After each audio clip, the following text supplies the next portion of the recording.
Thomas and Toby, episode 1.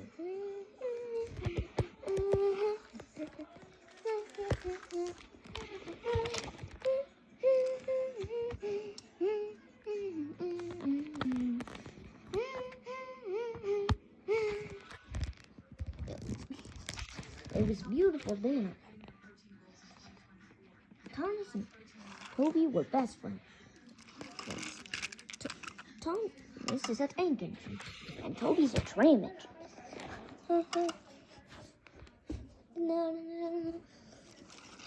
Thomas and Toby loved. Toby is an old engine, tram engine, but he doesn't know that. And Thomas likes Toby, and especially his other friends too. One morning, Thomas and Toby met each other. They had met Sir Topham Hatt by online. Hello, Thomas, said Toby. Hello, Toby, said Thomas. Why are we here again? To meet Sir Topham Hatt. Then Sir Topham Hatt arrived. 5 minutes later. Thomas, I have special for you. Oh, yes, sir.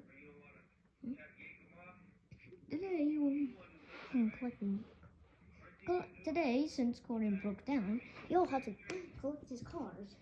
What? Yes, sir, said Thomas. Yes. And then the Fat Controller told Toby. And Toby? Yes, sir. You're supposed to take Dart to the Steamworks and then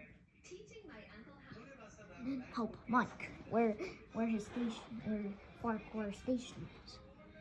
Yes, sir, said Toby. Remember you guys' jobs, right? We always remember, said Thomas. Good, said the Fat Controller. Now don't be late, guys. And the Fat Controller. Oh dear. Well, at least I've done my jobs. Same. So first Thomas had to go. See ya, Toby. See ya. Thomas arrived. Hope going is fine, said Thomas.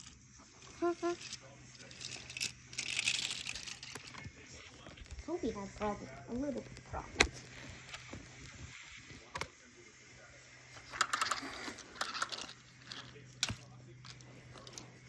He had to take darts. Oof, I ran out of the oil. Don't worry, Dart, said Toby. I'll help you.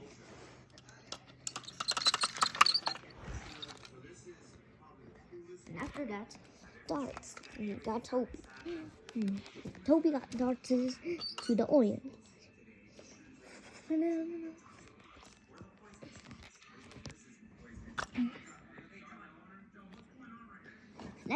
Then Toby now had to. All he had to do is help Mike. Oh, thank goodness you're here, Toby. Don't worry, said Mike. Don't worry, said Toby. I'll help.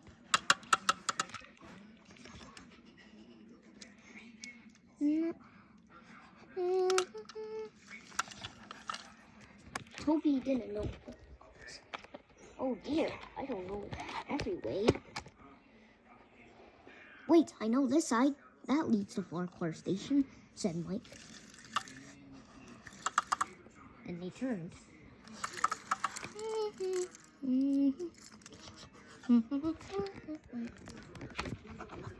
Then Thomas passed by. Hi, Toby. Hi, Mike. Bye, Toby. Bye, Mike, said Thomas. Slow down, Thomas, said Toby. You don't want to go too fast, otherwise you'll crash. Oh, thank you, Toby. And then, thank you, Toby. You are a very useful tramp. And Thomas delivered one of his trucks. Truck's just burned. Well done, Toby.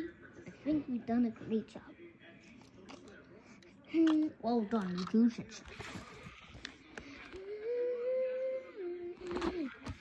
Well, this was great. At least we helped our friends. Yep, said Toby. And we couldn't help.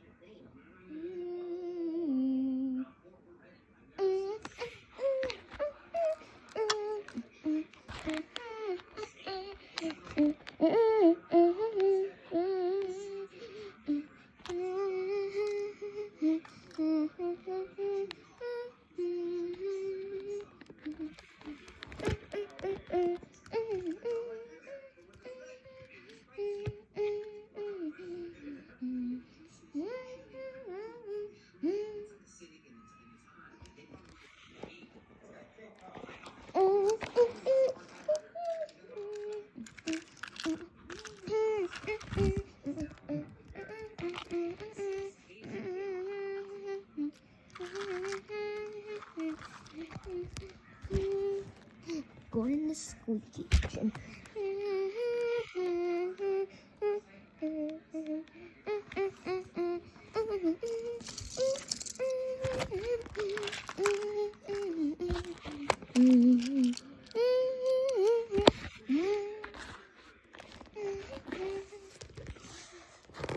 One day, Gordon was beautiful. One day, Gordon was going to take Thomas's place. Thomas had broke down, and it would take Thomas a day. Thomas will be back. Will be repaired tomorrow.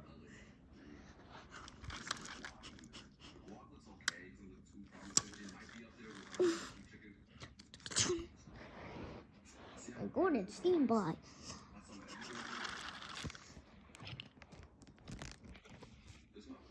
Then an engine goes. Then Gordon started to make rattling noises and banging noises.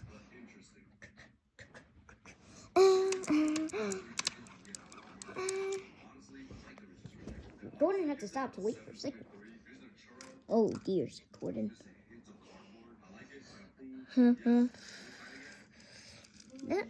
Just then, Dodge came. Ha! Look, Gordon. Gordon. Watch out, Gordon. It's Gordon, the rattling, banging express. Yes, he's here. Gordon was cross. You win. You're not good. You'll be scrapped, said Dodge. No, I won't, said Gordon. You always keep teasing me to make me worry and make me scared. I'm not afraid of anything. So just so, said Dodge. And he puffed right past me. Huh, said Gordon.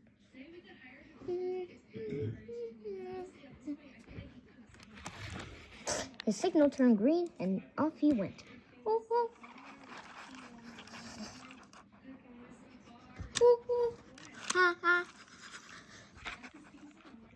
And Thomas was passed by Gordon. Oh, wait, Gordon. The Clink Clock Express is here. Is there? Watch out. Gordon didn't said Thomas. Gordon didn't like how Thomas has never been that rude before. He has, but not that. It's kind of rude. And Gordon steamed out. He went faster now, and faster, just to get his job done quickly so none of the engines chase him. And he passed by James. Watch it, Gordon. Sorry. Watch out, Gordon. Oh, you were almost about to crash me. No thanks. Express coming through, said Gordon. Then there was trouble. The switch wasn't set yet. Sigmund didn't switch the points yet, and he didn't know what.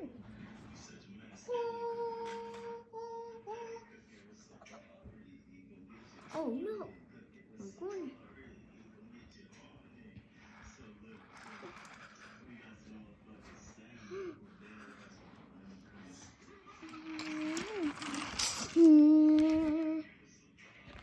Well, one caused confusion and delay. But one felt me. He got back on the rails quickly. Wow. Oh, it's you, Thomas. Nah, I'm not here to tease you, Gordon. I'm sorry, but we all make mistakes. Yes. We shouldn't go fast. You're right, said Thomas. And for now, I won't even care about my rattle and bang.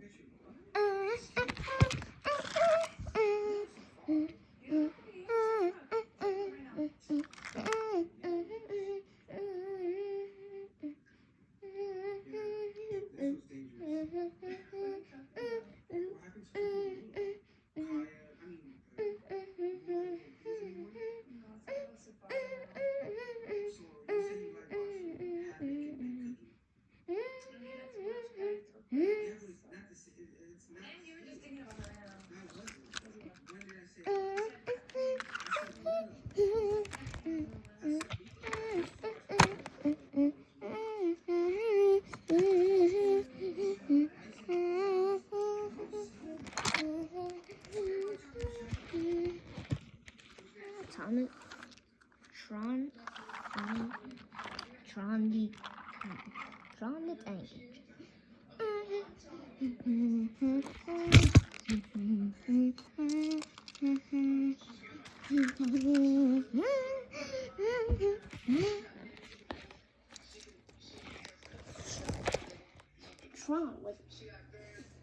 Tron was a tank engine just like Thomas, but a little different. He's responsible and reliable. He tries to think, and he's also patient. Unlike Thomas, he's more patient than Thomas. Thomas is a little kind of impatient. Thomas gets a little jealous, but he likes having a new friend. You go first, James, said Tron. Oh, thank you. Thank you, Tron, said James. You're more definitely patient.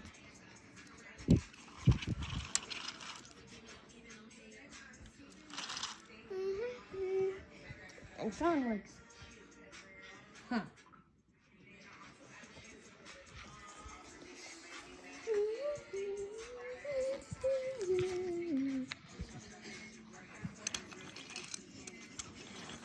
Thomas also has new friends.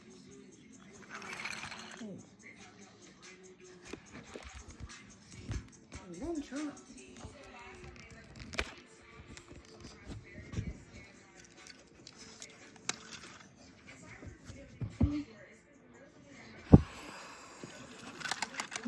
One day Tron was in.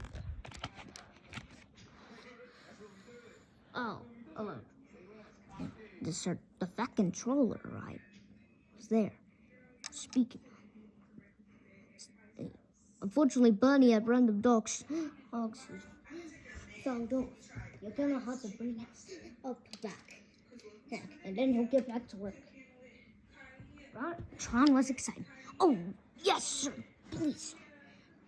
That's what I like.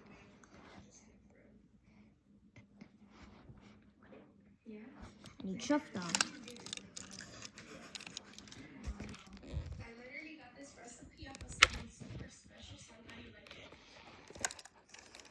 Oh dear, said Tron. What happened? I fell off. I couldn't control. I was just down in trench, said Tron. Said Bernie. Don't worry, I'll get you back on the rails in no time. Alright, Tron.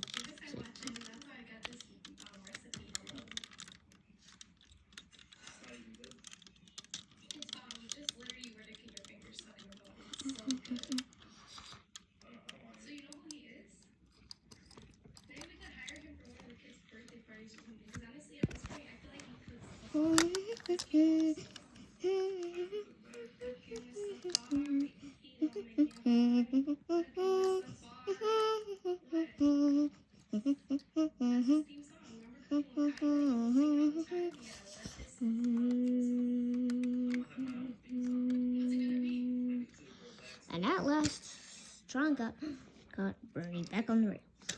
Thank you, Bernie. Said, thank you, Tron, said Bernie. No problem, said Tron. I'm very impressed, said Dorothy. Yep, and you may don't judge someone's appearance. They may be smart, but they may.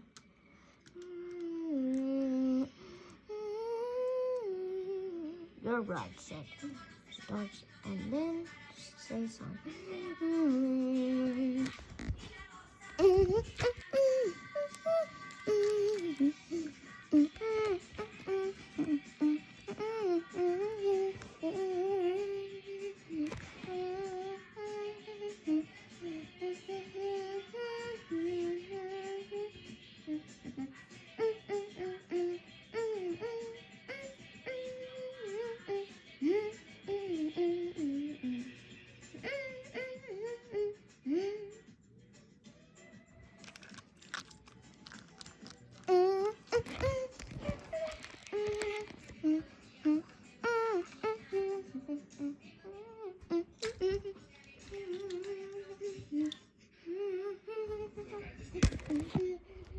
Harvey the Crane.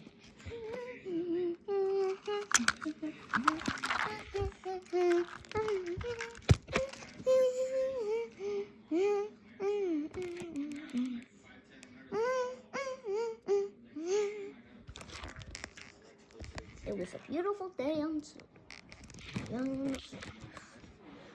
Harvey was a crane engine. One day, him and Bernie were great friends. One day, Harvey was moving a log for the engines to pass. Just then, Top and Hannah. Harvey, my famous engine, said the Fat Controller. Yes, sir. Today I need you. Hey, I'll tell you what. Since you're a crane engine, I'll show you an engine. Yes, sir. Said Harvey.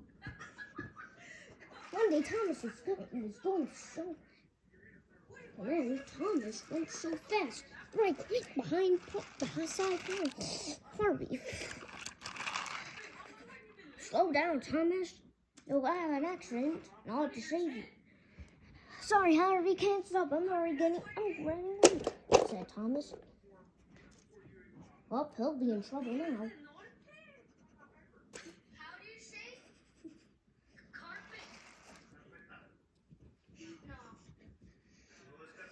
He'll be in trouble now. Then there was trouble. Thomas was running so fast.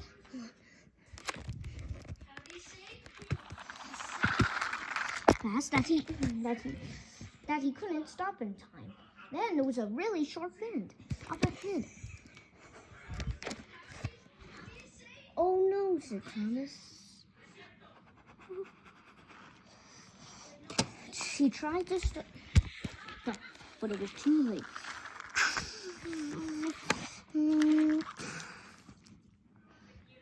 Oh no, said Thomas. Then, one day Harvey was moving the Sir Top and Hatter. I need you to rescue one of my engines. Yes, sir. I'll do my best, sir, said Harvey, and I'll see you.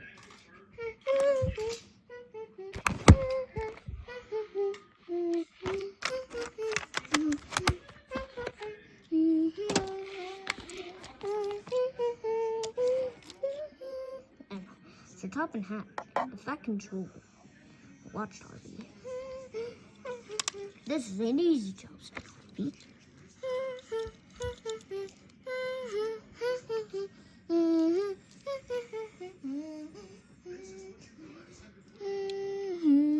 first he moved the coaches. Thomas's coaches.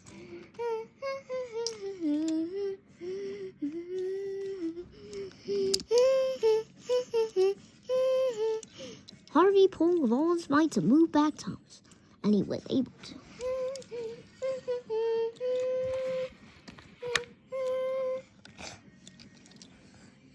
Well done, Harvey, said Thomas. Well done. Yes, indeed, Thomas. Well done, Harvey. You will definitely join this railway. My railway. Welcome to Sodor. Welcome to Sodor, said Thomas. No problem, said. Oh, well, and no problem, said Harvey. The engines were very impressed. You're very. I'm impressed. I heard you saved Thomas, said Gruff. That's because I did, said Harvey. And Thomas went steady. Must go slow and steady. I don't want to ruin the job. And if I go slowly, I won't be able to go. I won't derail by the end of the day, said Thomas.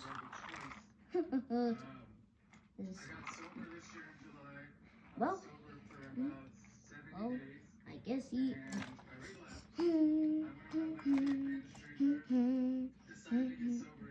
Well done.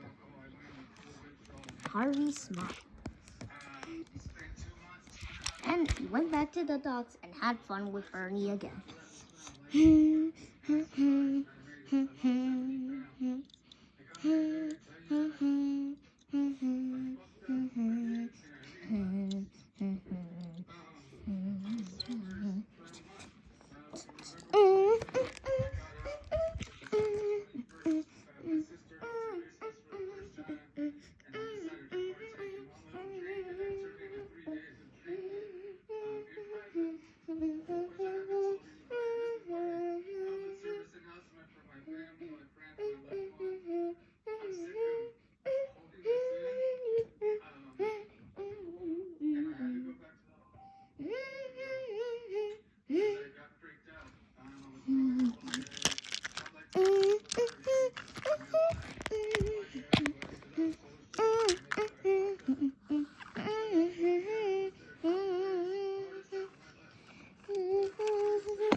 Salty and Frankie being annoyed.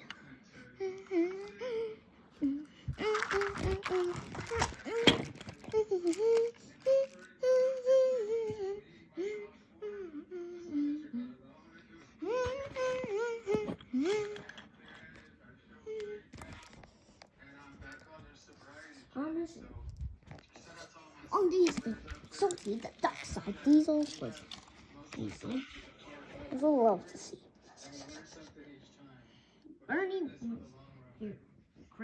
Bernie liked Salty stories, but Cranky doesn't.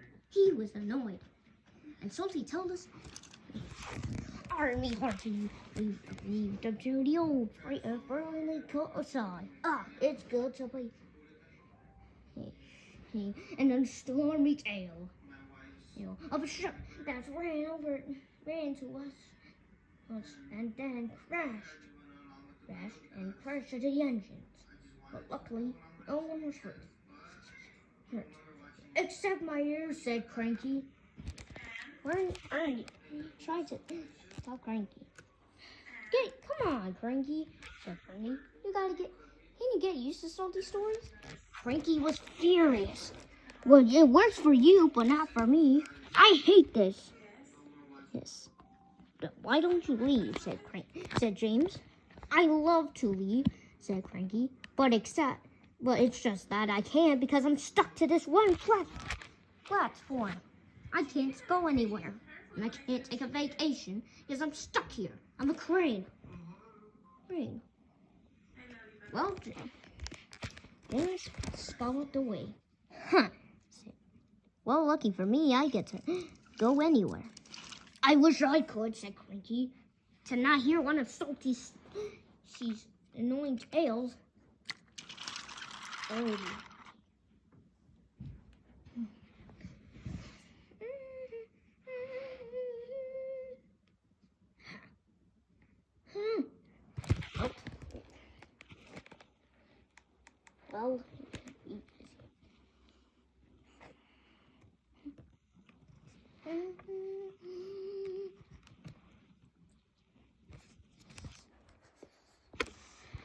Whoops, skeleton.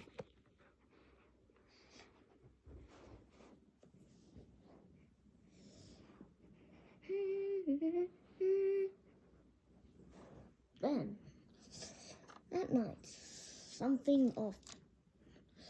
That night, everyone at the docks, everyone was sleepy. Then there was trouble. The lightning struck. The engines didn't hear it because they were too busy having a great time sleeping. Then it hit one of the buildings from the docks.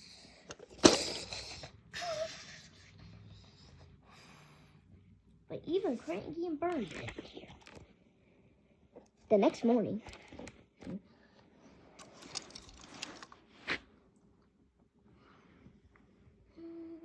Cranky and Cranko?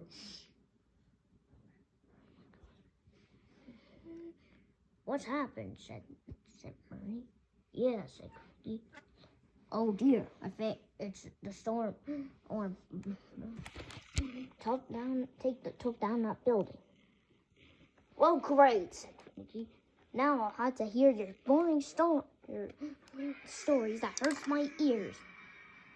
"Stop it, Cranky," said Bernie. No.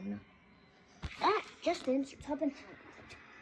"I'm afraid you guys will have to stay here, and Harvey's getting the break." "Well, how long?" said Cranky. "Don't be rude to the fat controller," said Bernie. "Sorry, but how long?" "Around 6 hours." 6 hours? I'm gonna be tired of listening to 6 hours of Salty's annoying stories. "Oh, I'll be busy. Maintain of an octopus is running around the ships and eating people as well, especially the ships," said Salty. Cranky was getting even more annoyed. Just then, 6 hours later, at last, Harvey. "If anyone needs help, I'm really useful, so."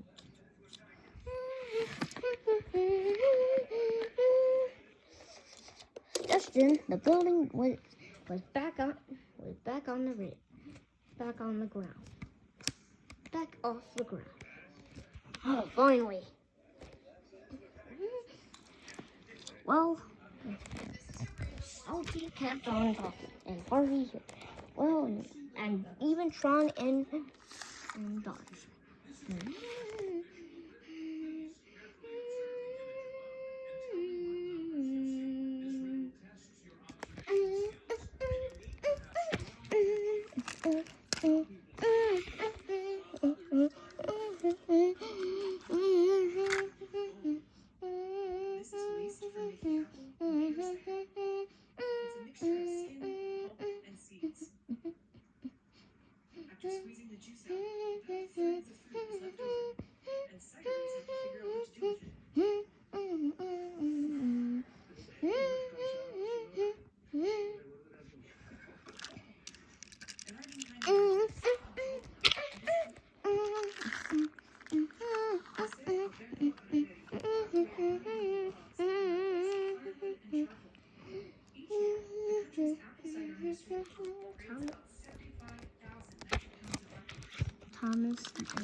Thomas the fastest engine.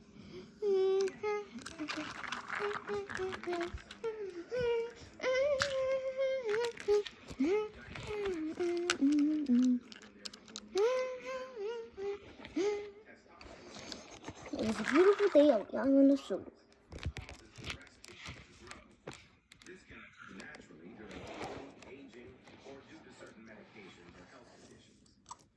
On the island of Sulu. One day, Thomas was out. "I want to be fastest engine, just like you, Gordon." Gordon arrived and heard it. Said Thomas. Said Gordon. "You're not first." "Yes, I am." "No, you're not." I can do this just as fast as you. While it's not a public holiday in those nations, some Christian communities still privately celebrate the occasion. Did you know some African countries don't recognize Christmas as a public holiday? Then Thomas went to somewhere. And then there were some unusual engines. They were smaller. Hello, said Thomas. Then the controller of the railway, Mr. Hello. The controller said the new controller. What's your name? I'm Thomas. Said Thomas. What's yours? I'm a tank engine, by the way. I'm Mr. Percival, said the fin controller. I keep an eye on my railway, which is small. The small narrow gauge railway. That's what I call it, said Mr. Percival. AKA. Who are these? Thomas. Meet these. Thomas. Meet the narrow gauge. I'm Sir Handel, said Sir Handel. I'm Freddie, said the small, old and wise engine too. And we're Mighty Mac, said Mighty Mac, said the new, said the double face engine.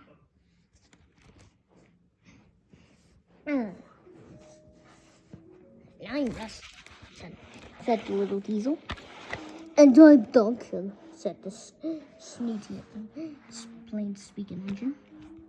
I'm Duncan. I already heard your name. You didn't have to say that 2 times. Rubbish, said Duncan. These engines don't know.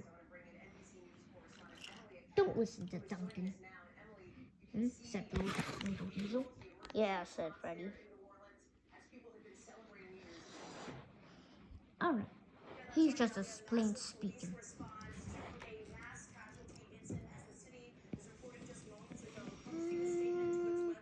Rubbish.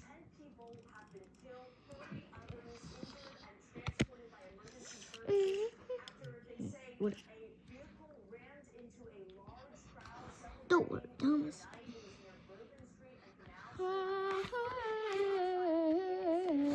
That day there was a handle, the old and wise one. Just like him. And also, same for Freddy. He's old and wise too. Sir Handel doesn't like that. Rubbish, that little small tank engine. He's not small, he's bigger. Same for you, said Duncan, the small speaking engine.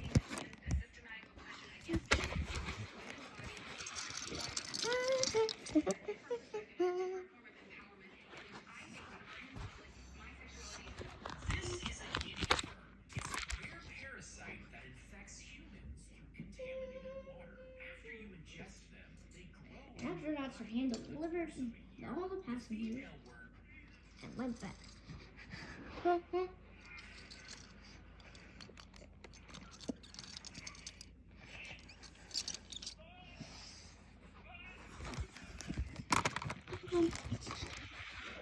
I love this. I like this railway.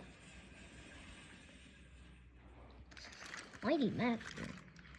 But I've never seen an engine with 2 faces and double funnels and double tones and double whistle. How do you know, Thomas?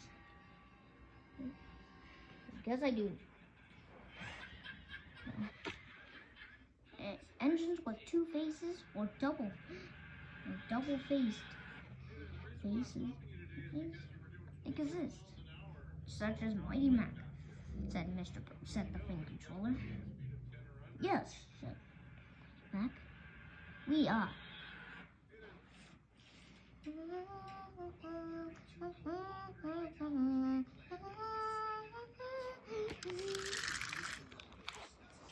Thomas went back. See ya. Thomas went back to his cozy shed. Well, sometimes engines can be a little unusual, and small ones are unusual, but they are But that doesn't mean really they aren't really useful. Because they can still be really.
Ron meets James.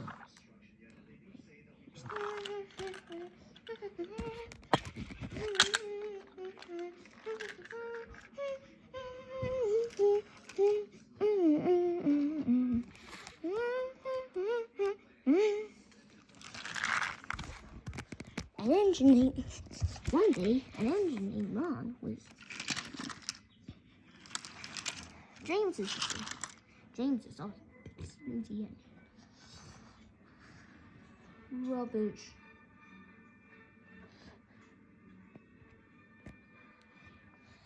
Huh. Ron liked the dog, loved the dogs. It was his favorite place.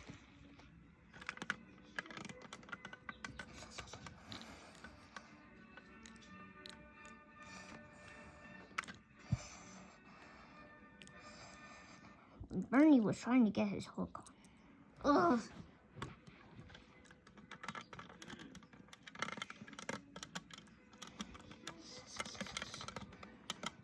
And Ron came with some with some tracks. Oh. Here's some locks for you. Harvey and Salty were happy.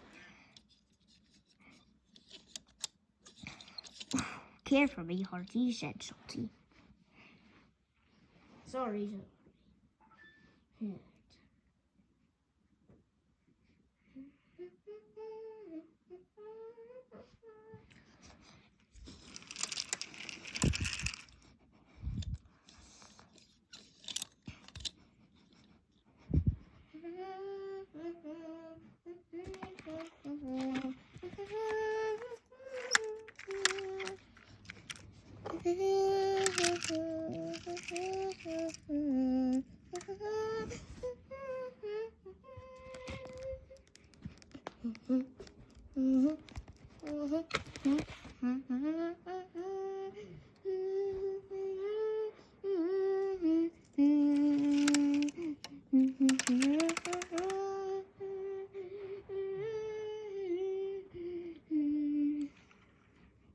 Ron had to stop. He went out of water. He was almost out. He was almost always. You'll have to stay here until an engine comes. Darn it, Ron. Leave.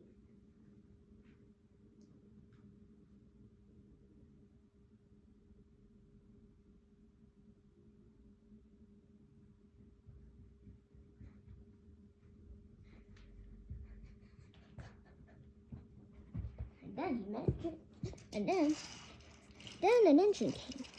James was about to put his trucks on the side, and he did. Hello, what's your name? I'm James, said James. What's yours? I'm Ron, said Ron. Who are you? I'm a tank engine. Oh. Okay, James.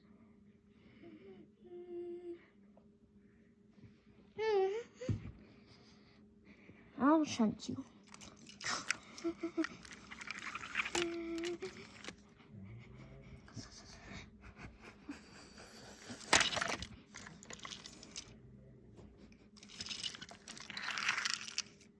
Thanks, James, said Ron.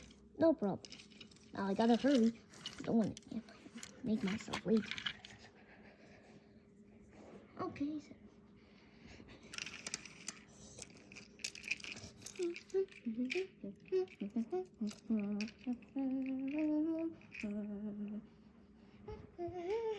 Gordon had to do lunch. Gordon had to stay in the shed.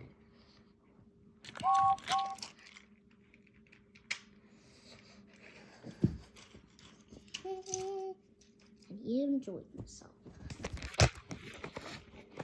He was going to sleep right next to Thomas since he didn't have his own shed.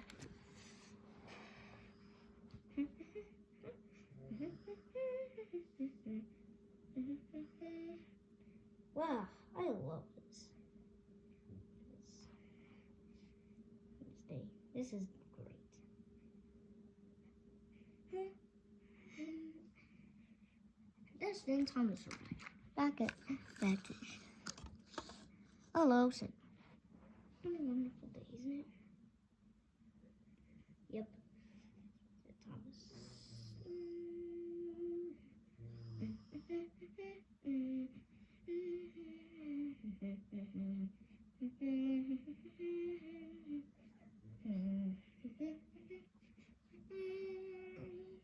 Well, I love it. And do you want to be best friends? Of course, said Thomas. Why would I say no? Well,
Thomas Edwards. Internet for $35 a month. Birdie the Bus was giving some visitors a tour of the island of Soda.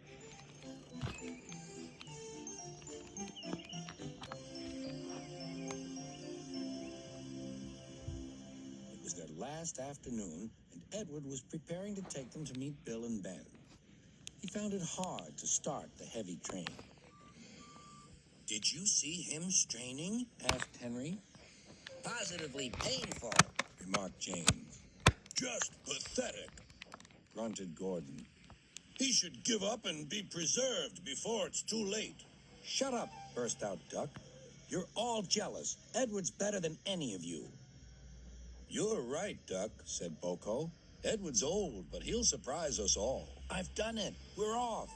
"I've done it. We're off," said Edward, as he finally puffed out of the station.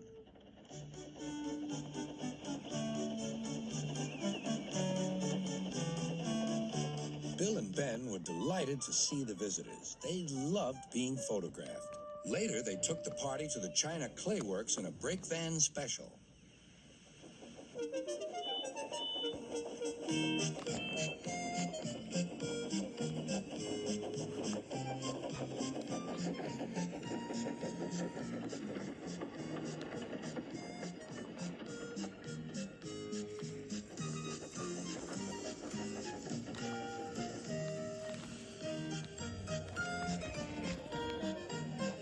Everyone had a splendid time, and the visitors were most impressed.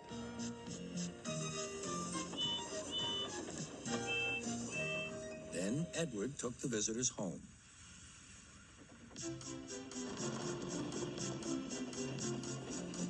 On the way, the weather changed.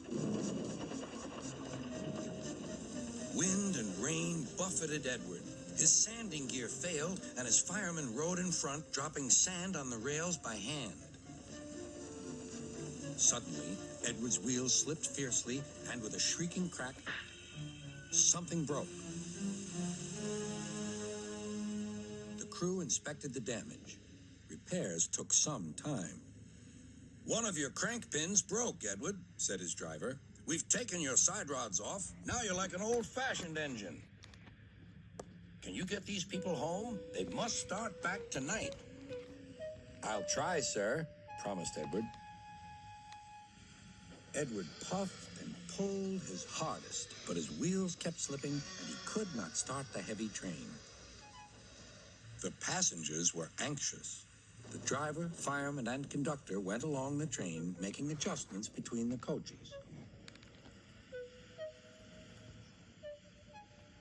"We've loosened the couplings, Edward. Now you can pick up your coaches one by one, just as you do with freight cars." "That'll be much easier," said Edward. "Come on," he puffed and moved cautiously forward. The first coach moving helped to start the second, and the second helped the third.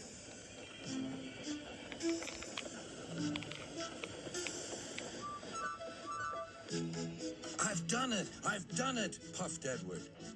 "Steady, boy," warned his driver. "Well done, boy. You've got them.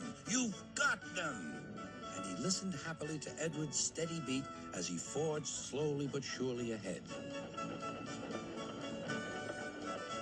At last, battered, weary, but unbeaten, Edward steamed in. Henry was waiting for the visitors with the special train. Beep, beep. Sir Topham Hatt angrily pointed to the clock, but excited passengers cheered and thanked Edward, his driver, and firemen.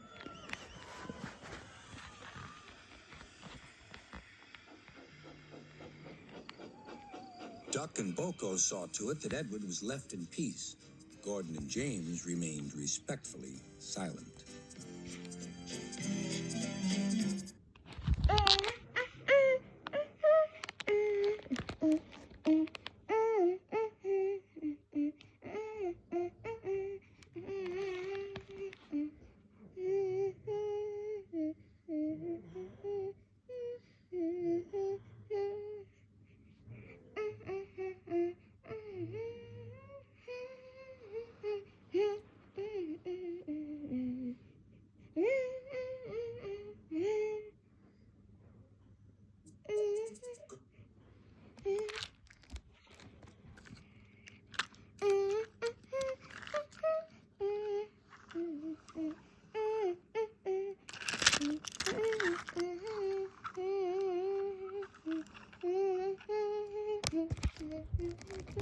Whistles and sneezes.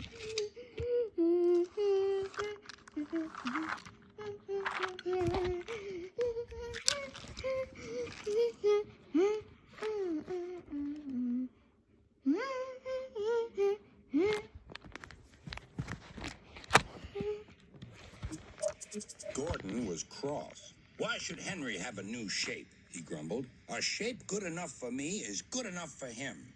He goes gallivanting off, leaving us to do his work, and comes back saying how happy he feels. It's disgraceful. And there's another thing. Henry whistles too much. No respectable engine ever whistles loudly at stations. It isn't wrong, but we just don't do it." Poor Henry didn't feel happy anymore. "Never mind," whispered Percy. "I'm glad you're home again. I like your whistling."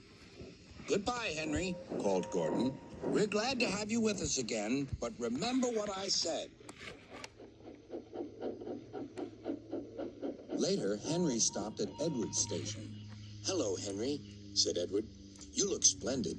I was pleased to hear your happy whistle yesterday." "Thank you, Edward," smiled Henry. "Shh! Can you hear something?" "It sounds like Gordon," said Edward, "and it ought to be Gordon. But Gordon never whistled like that." It was Gordon. He came rushing down the hill at a tremendous rate. He didn't look at Henry, and he didn't look at Edward. He screamed straight through the station and disappeared. Well, said Edward. It isn't wrong, chuckled Henry, but we just don't do it. And he told Edward what Gordon had said.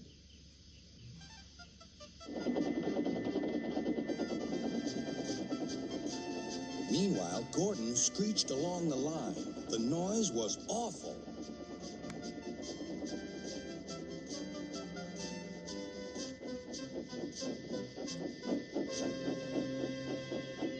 At the station, everyone covered their ears. Sir Topham Hatt covered his ears, too. Take him away, he bellowed, and stop that noise. Gordon puffed sadly away, but he wouldn't stop whistling until two fitters climbed up and knocked his whistle valve in place. Join Planet Fitness and save $28 or more. Just one. Julie booked their honeymoon 6 months before Shay even. Isn't wrong, murmured Henry to no one in particular, but we just don't do it. No one mentioned whistles. Next morning, Henry was enjoying himself enormously. I feel so well, I feel so well, he sang. Trickety-trock, hummed his coaches. Then he saw some boys on a bridge. Beep, beep, hello, he whistled. Oh, he called. The boys didn't wave and take his number. They thought it fun to drop stones on him instead. They've broken our glass, they've broken our glass, cried the coaches. The passengers weren't hurt, but they were cross. Call the police. No, said the driver. Leave it to Henry and me. What will you do? They asked. Can you keep a secret? Yes, yes. Well then, said the driver, Henry is going to sneeze at those boys.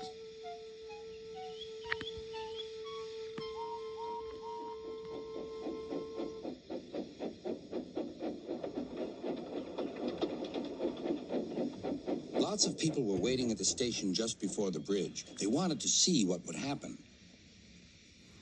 Henry has plenty of ashes, said the driver. Please keep all windows shut till we've passed the bridge. Henry's as excited as we are, aren't you, old fellow?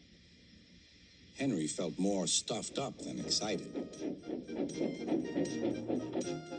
Soon they could see the boys, and they all had stones. Are you ready, Henry? Said the driver. Sneeze hard when I tell you. Now, he said. Achoo!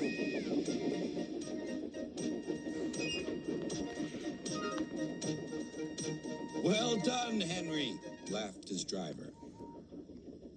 Henry went home, hoping that next time he saw Gordon and the boys, they would have learned not to be so mean.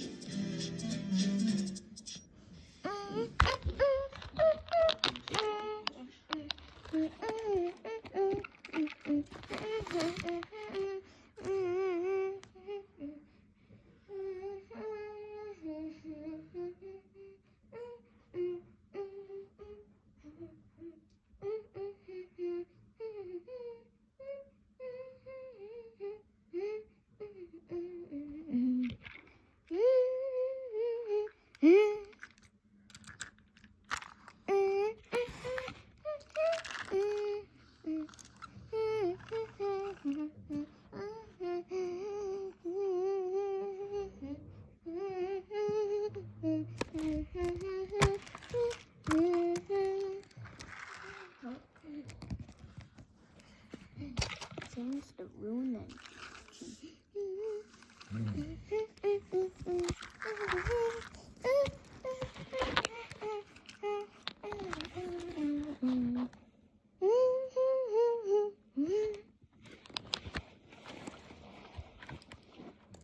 James was it?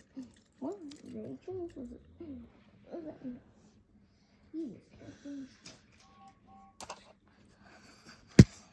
He had to shunt them. And instead of Toby, one day.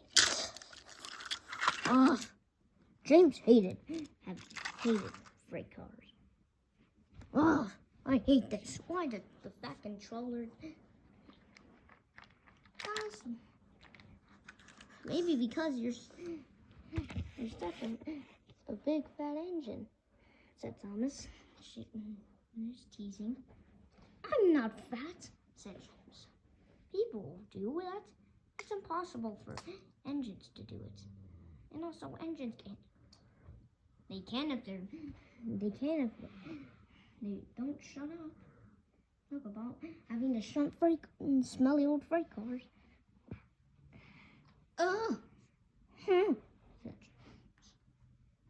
James. And one day Thomas got some cars from Tron.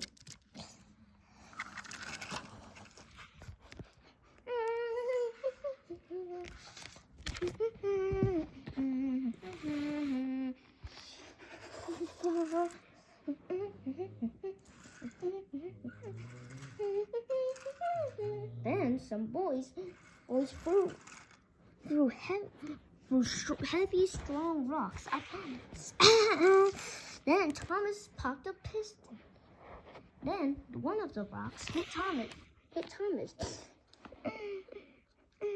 Hey, said Thomas, and damaged his whistle. Thomas tried to whistle.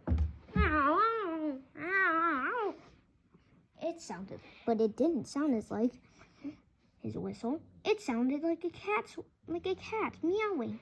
Meow, meow, meow, meow. It broke then.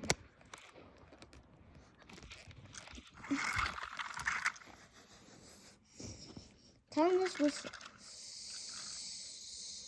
Oh, fiddlesticks, Thomas. Fiddlesticks. Now he couldn't go.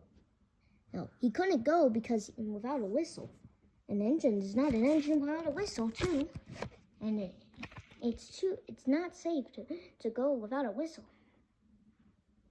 Oh, fiddlesticks. The driver was cross, too. Thomas, the driver, was cross, too. It's those naughty boys, said his driver. They think it's funny, said Thomas. Yes, they think it's funny if they throw heavy metal rocks at you. And they just decide even though those are actually strong ones, like strong enough to pop to your piston and damage your whistle and break it. And it's broken now. Don't worry, I'll order one. I already ordered it, said Sir Topham Hatt. How? said his driver. I heard that one of the boys hit Thomas and popped his pistons and damaged his whistle. I ordered new parts, a new whistle for him. That's the same sound. And a new piston rod, too. Thank you, sir, said Thomas. Oh, said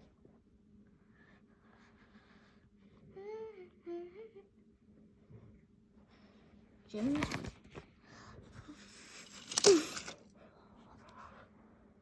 Haha, said James. James, you never bump into me. I always want to. You're not a diesel. You're not like Dodge. You ruined my boiler. It's cracked now. I'll have to order more parts. Then there was trouble. James moved back fast. And he didn't see Gordon. Look out, James, said Gordon. Oh no, said James.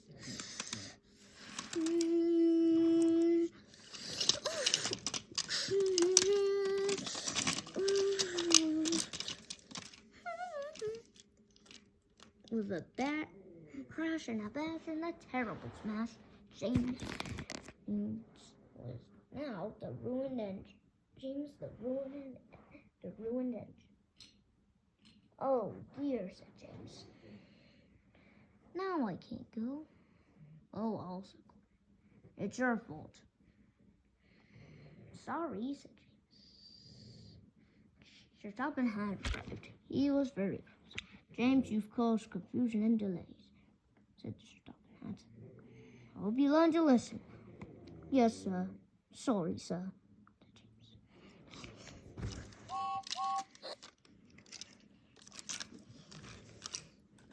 I'm sorry. James apologized to Thomas. I'm sorry, Thomas. I didn't mean to do that now. That's okay, James. Just let's just be.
Bernie bugs.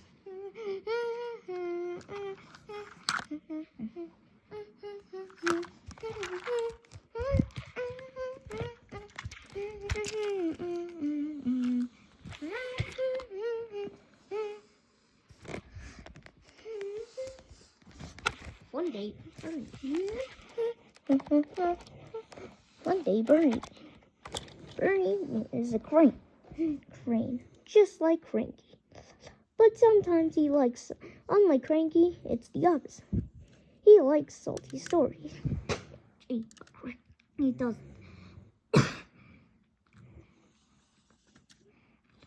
And he spins around, but sometimes, I'm having fun. He's a little bit clumsy. Whoa. Wee. And having a little bit too much fun. Wee. Oops, sorry, said Birdie.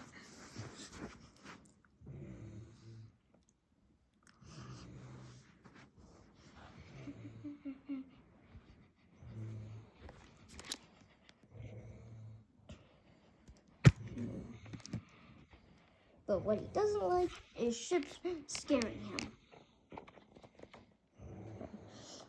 Steady, Eddie, steady, huh? Then he shuddered. Oh dear.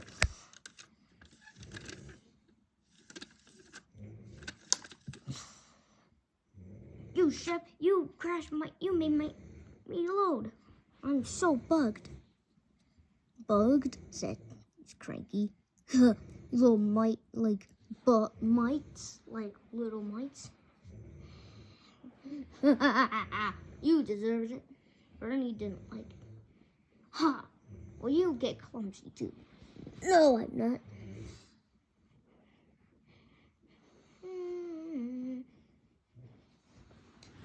One day, Thomas collects some passengers. Thomas collects passengers. Wait. Shit. Ahoy, hearty, said Salty. Ahoy there.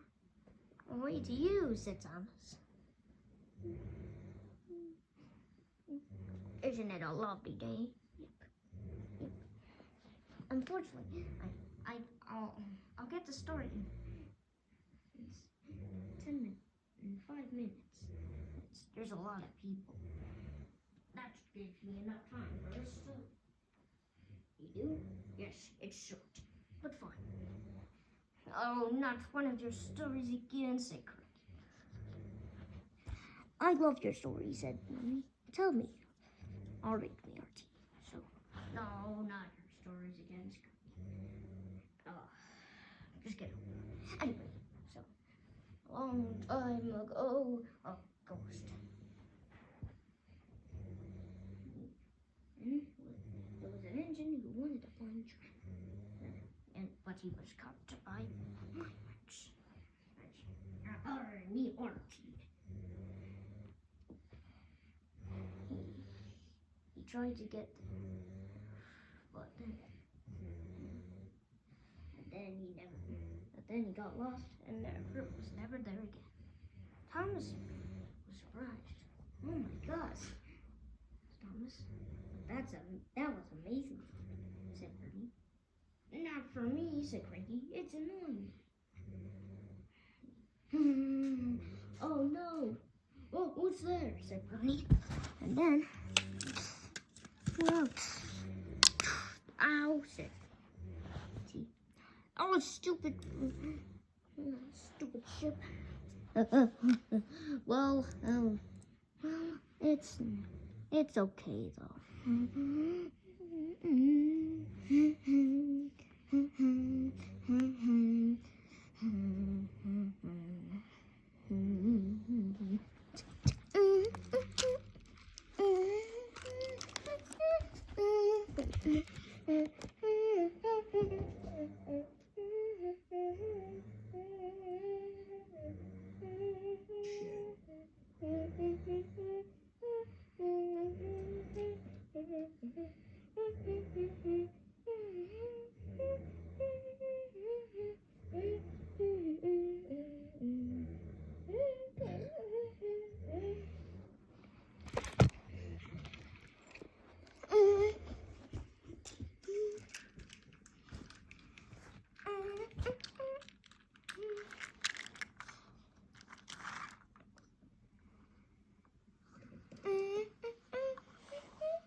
One morning, Gordon was in the yard taking on a large supply of coal.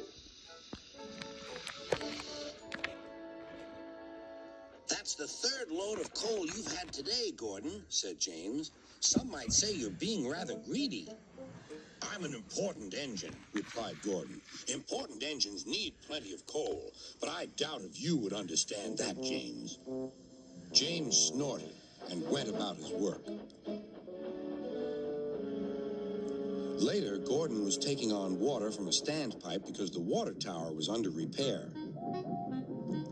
I wouldn't drink too much of that water if I were you, Gordon. It might give you boiler ache. Said Gordon. What's this? Educating Gordon Day? First James, now you, Duck. Big engines have big needs. Little engines are just annoying. Don't say I didn't warn you, laughed Duck. Later, Gordon steamed into the yard at the big station.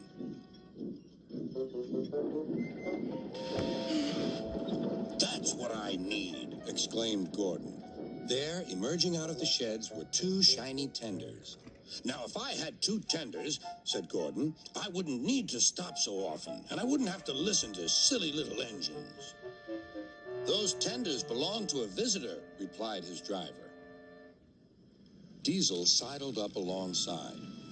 Everyone knows that tenders are a mark of distinction, but I'm afraid that no amount of tenders will save you in the end. We Diesels are taking over, and we don't need tenders to make us important, not even one. Gordon was most upset. He was feeling just the same next day. I'm not happy. I know, said Duck. It's boiler ache. It's not boiler ache, protested Gordon. Of course it is, interrupted Henry. That water's bad. Have a good washout. Then you'll feel a different engine. Your boiler must be full of sludge. Don't be vulgar, huffed Gordon. He backed down onto his train, hissing mournfully. Sight, sounds, and savings abound at Music City Mall Odessa, a Christmas wonderland. Over 100 merchants offer brands they'll love at a price you can afford. Have a little fun while you're here, then grab something sweet while you find gifts for the whole family. Photos with Santa and Dillard's Court all season long. Walk up or book online. Kids and teens love unlimited skate, bumper cars, or sky. Cheer up, Gordon, said Topham Hatt. I can't, sir. Is it true what Diesel says, sir? What does he say? That Diesels are taking over. Don't worry, Gordon. That will never happen on my railway. One more thing, sir. Why did the visitor have 2 tenders? Because he lives on a railway with long distances between coaling depots. Gordon felt better. But Henry started complaining. He banged some cars angrily.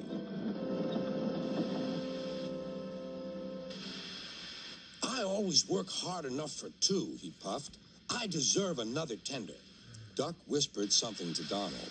He was going to play a trick on Henry. Henry, yes? Would you like my tenders? Yours? What have you got to do with tenders? All right, said Duck. The deal's off. Would you like them, Donald? I wouldn't deprive you of the honor, replied Donald. It is a great honor, continued Duck thoughtfully, but I'm only a tank engine. Perhaps James might. I'm sorry I was rude, said Henry hastily. How many tenders have you, and when could I have them? I have 6, and you can have them this evening. 6 lovely tenders, chortled Henry. What a splendid sight I'll be. Henry was excited all day. Do you think it will be all right? He asked for the umpteenth time. Of course, said Duck. They're all ready now. The other engines waited where they could each get a good view. But Henry wasn't a splendid sight at all. His 6 tenders were very old, dirty, and filled with boiler sludge.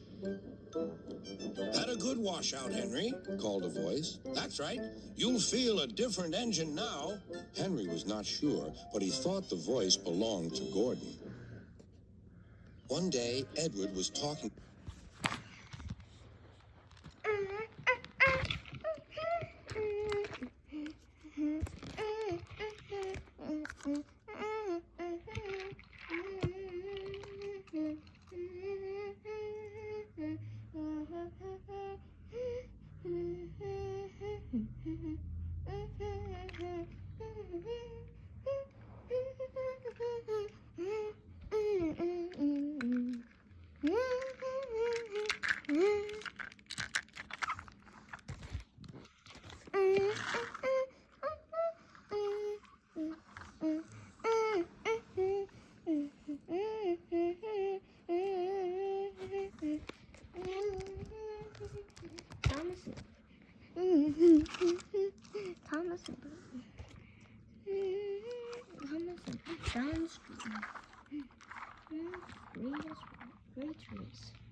One day, this was a tank engine being busy. He loved being the number 1 engine. Just then,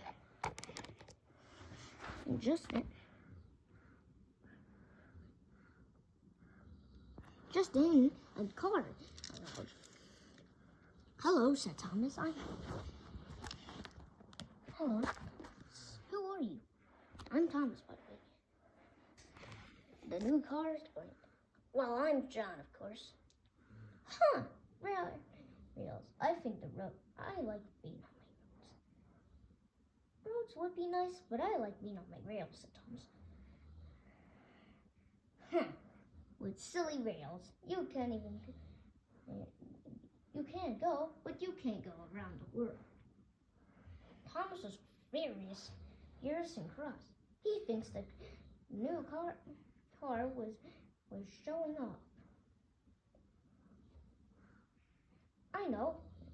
But then John arrived. How about a race? Said John. I was about to say, said Thomas. But yes, I want a race. All right, then, said John. Are you marked? Set, go!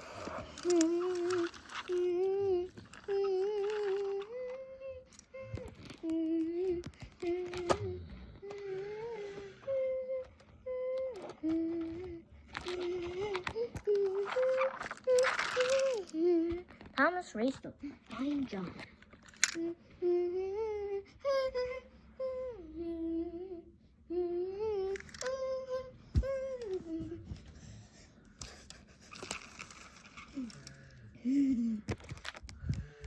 Just then, Thomas arrived to bring the dogs. He had to stop for safety. It was safety day.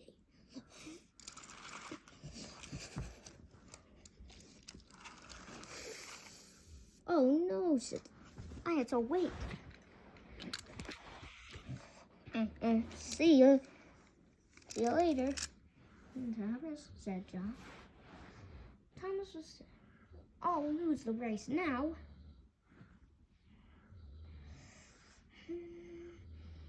Then he was able to go.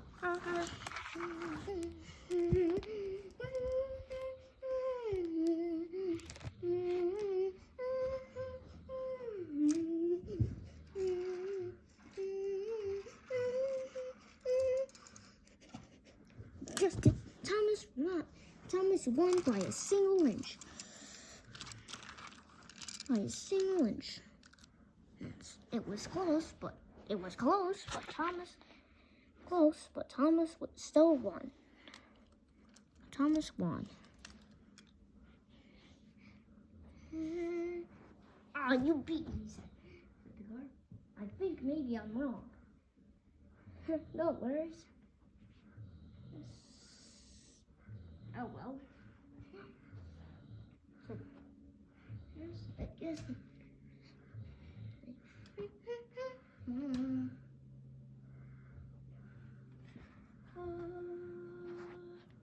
Well, nice race, though. Yep, good game, said John. All right, now I'm off.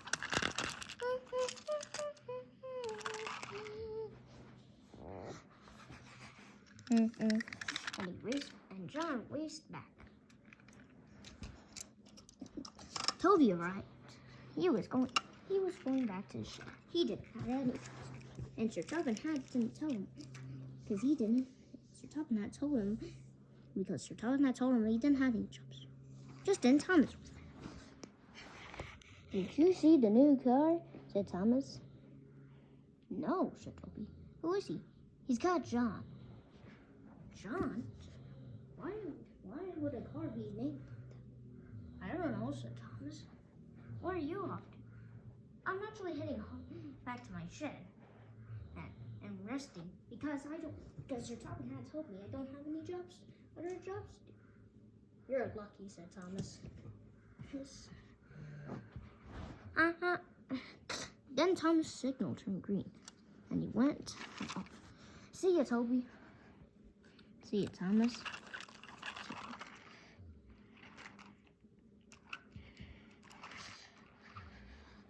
Thomas finished all his jobs.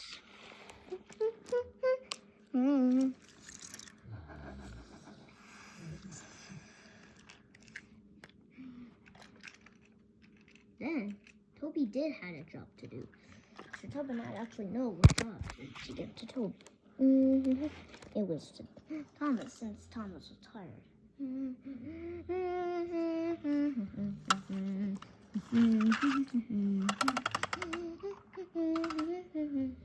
Toby was having fun. It felt like he was back on the freeway, but it wasn't.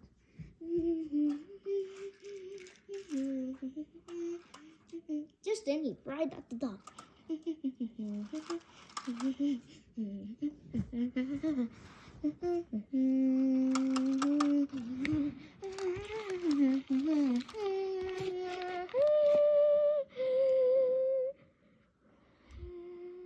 Well done, Toby. You've done it. Well done, Toby, said the Fat Controller. You get to grass too now.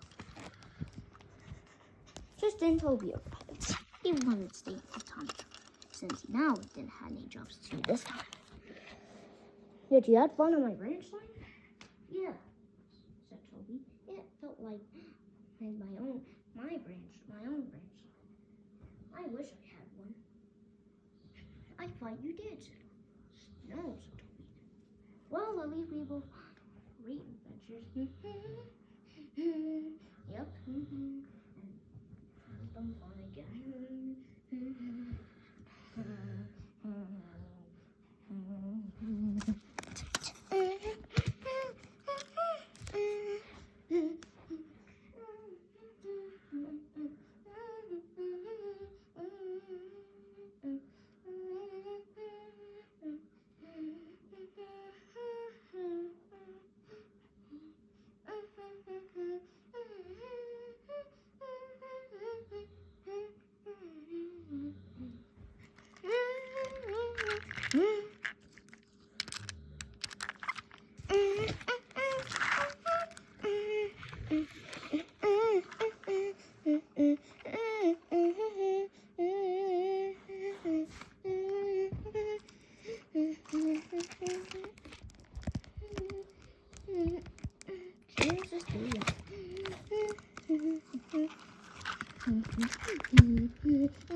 One day, James shunted in the yard, working hard as he could.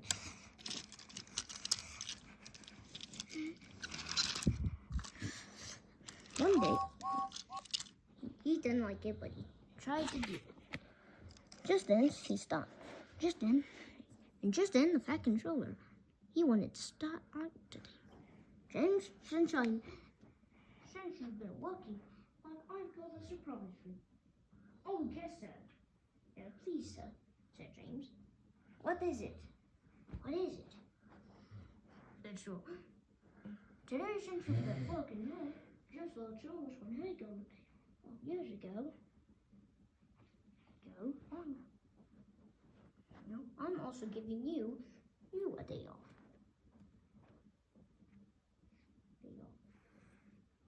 For working hard. Oh, James was excited.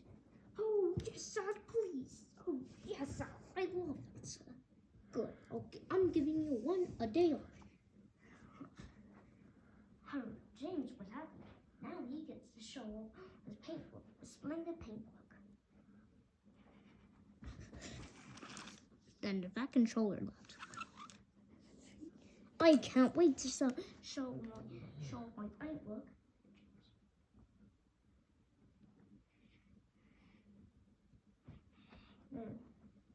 Gordon, you're too lucky. Why do you get it?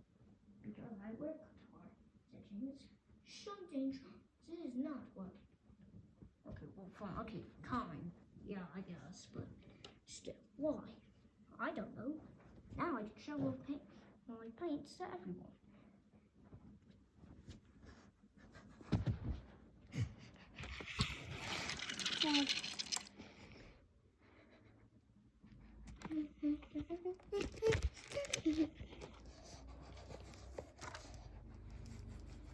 James arrived at Aaron's Crosby Station. James was there just in time before people had to leave. Hello, James. What are you doing? Aren't you heading to a job? What do you need to do? Nope, said James. I have a day off. So Tobin gave me. Oh. Steve was happy. Well done, James. And he showed up to everyone. Don't I look splendid? It's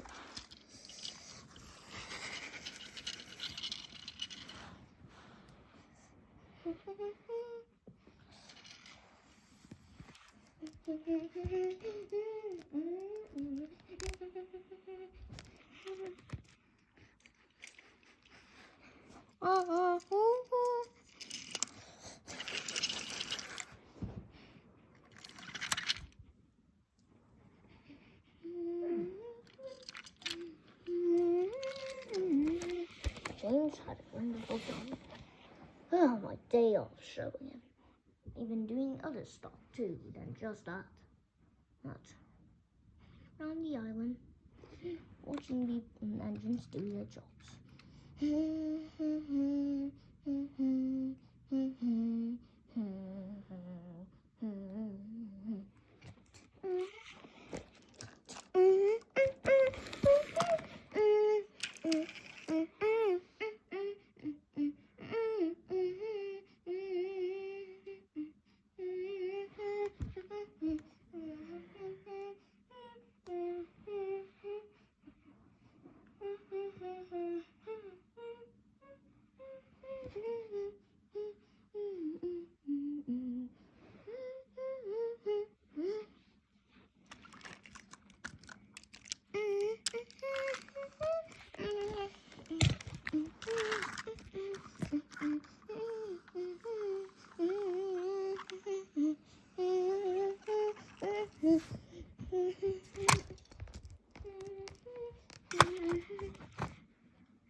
Harvey, Salty and Harvey.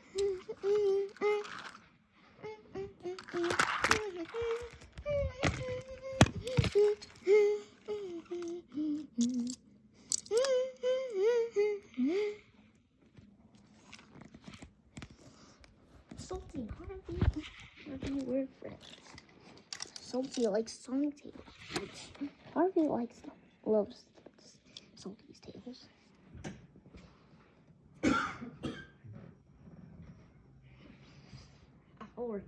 Geez, Salty. Yes. Oh, it's you, Captain. He said Harvey. Oh, no, Cranky is. Creaky. So, I heard that, said Cranky.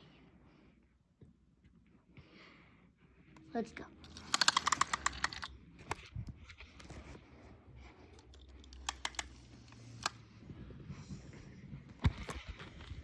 Hello, said John. Hello, said George. Hello, said both Harvey and Salty. Are you going to talk to another story tale again, Salty? Salty was happy and pleased. Oh, yes, me hearty, said Salty. Oh, no, not another of your stories again. And said Cranky. Oops, sorry. I'll hear your stories while I work, said. Not for me. Whatever. Alright, it was a storm. This is not a stormy night again. Otherwise, I wouldn't. So, there was an engine. It was a crane called Cranky, where he was being bugged by engines teasing him. Oh no, said Cranky. And he never got to sleep either. What? That's real. And he never gets sleep or sleep early. No, he just works all day and night. And he's bugged by engines. Not only engines teasing him, but also having them stuff to load and unload for Cranky. Needs to do. Ugh.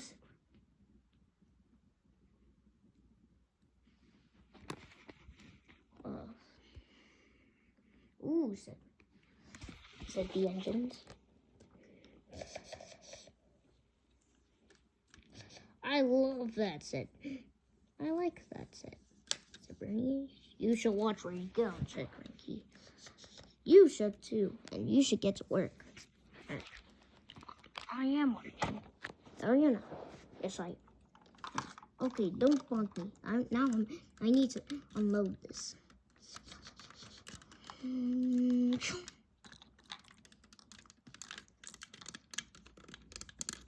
Just enter top and hand of back control. With Bernie. Bernie, you said the back controller. You can so hold that I'm giving you sleep now. Forever. Yes, sir. You've been working hard. And I think you need some sleep. Sleep. Bernie was smiling. Oh, yes, sir. Thank you, sir. Please, sir. Cranky was stunned and surprised. Sir, Why can't I? Why can't I do? Why can't I also get nights forever too, sleeping at night? Because Cranky, you're just too cranky. Ha! Said the engines, laughing and salty. Oh, it's going to be lovely. Are you kidding? Are you kidding me? Said Cranky. Let's see. Thank you, sir, said Birdie. Well, and this ride's got more passengers. Shut up.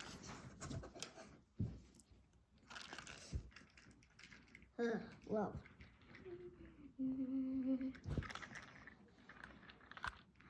Well, it's good to be. Don't worry, you'll be fine.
Better late than never.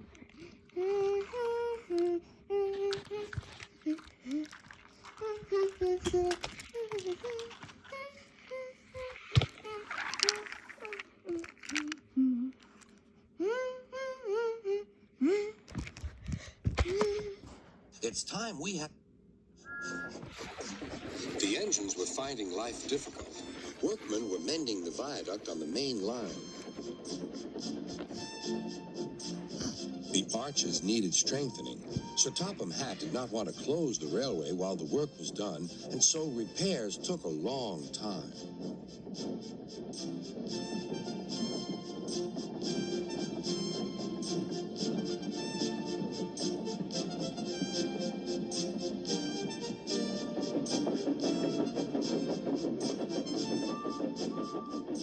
The engines had to take great care when crossing the viaduct, and the delay often made them late on their journey to the junction, where they knew Thomas would be ready to collect his passengers.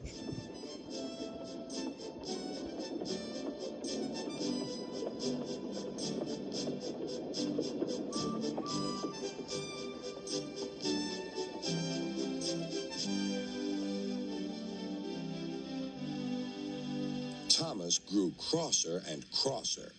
"Time's time," he grumbled. "Why should I keep my passengers waiting while Henry and James dawdle about all day on viaducts?" "Don't blame me," snorted Henry. "If we hurried across the viaduct, it might collapse, and then you'd have no passengers at all. What would you do then?" "Run my train on time, for one thing," retorted Thomas. He hurried away before Henry could answer. Bertie was impatient, too. He was timed to arrive just after Thomas. His passengers found that instead of going straight from the bus to their train, they were kept waiting till Thomas arrived. Soon Bertie grew cross with Thomas. "Late again," he remarked, as Thomas panted wearily in.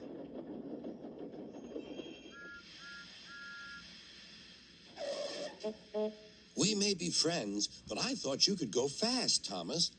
It's time we had another race. I reckon I could beat you now." Thomas let off steam loudly. "Rubbish!" he hissed fiercely. "It's those main line engines. They dither about on the viaduct, and they blame Sir Topham Hatt's workmen. It's just an excuse for laziness, if you ask me."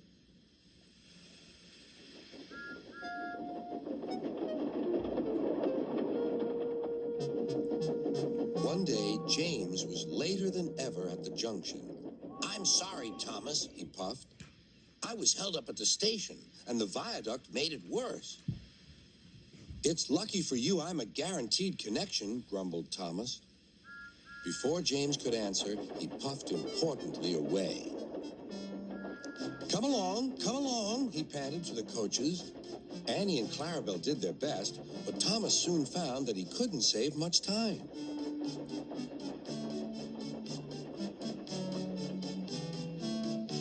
Suddenly, Thomas saw Bertie ahead. His radiator was steaming. What's the matter? Asked Thomas. You should be at the station by now. You're late. I feel dreadful, moaned Bertie. All upset inside, and driver says he can't make me better. Thank goodness you're late, too. Can you take my passengers, please? They'll never get home otherwise. Of course, agreed Thomas. He now felt sorry for Bertie and promised to get help at the next station. Thomas set off again. Already he felt much more cheerful, and Bertie's passengers, traveling in Annie and Clarabelle, all reached home safely. When Bertie was better, he came to thank Thomas. I'm sorry I teased you about being late. That's all right, replied Thomas. I'm glad I could help. There are times when being late isn't such a bad thing after all. With a last cheerful greeting, the two friends went back to work. Cheerful greeting, the two friends...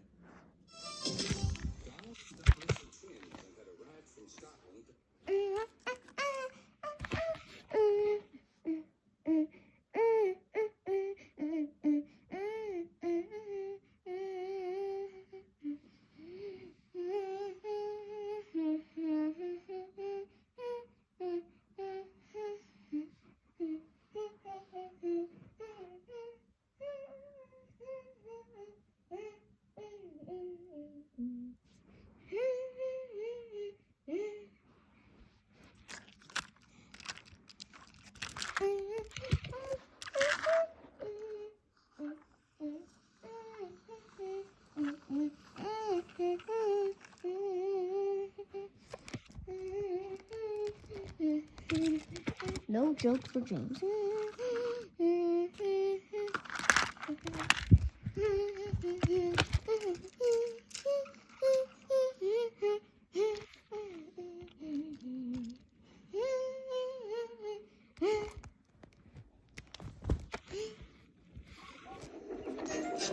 James is a mixed traffic engine. He can pull both freight cars and coaches. He's proud of his smart red paint, and so is his driver. Everyone says you brighten up their day, James. One morning, James whistled loudly at the other engines. Look at me. I am the smartest, most useful engine on the line. Rubbish, replied Thomas. We're all useful. Sir Topham Hatt says so, and he's head of the whole railway. You know what, James? Added Percy. What? Replied James. You're getting all puffed up. James huffed away. Later, he was still boasting. I'm the pride of the line. I saw you pulling freight cars, snorted Gordon. You're only a goods engine. I pull coaches, too. Not as much as I do. But Sir Topham Hatt has plans for me. James was only making this up, but Gordon believed him. What plans? Wait and see. Oh, dear, he thought. Now what'll I do? Thomas was shunting shining new coaches. Good morning, James. Are those coaches for me? Asked James hopefully.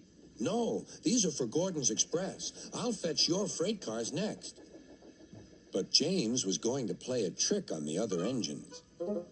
Actually, Thomas, I'm taking the coaches. Sir Topham Hatt asked me to tell you.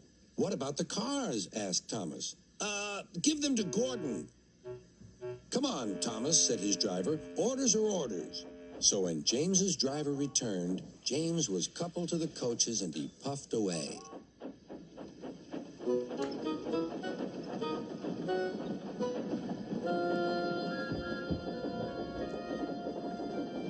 Thomas returned with the freight cars.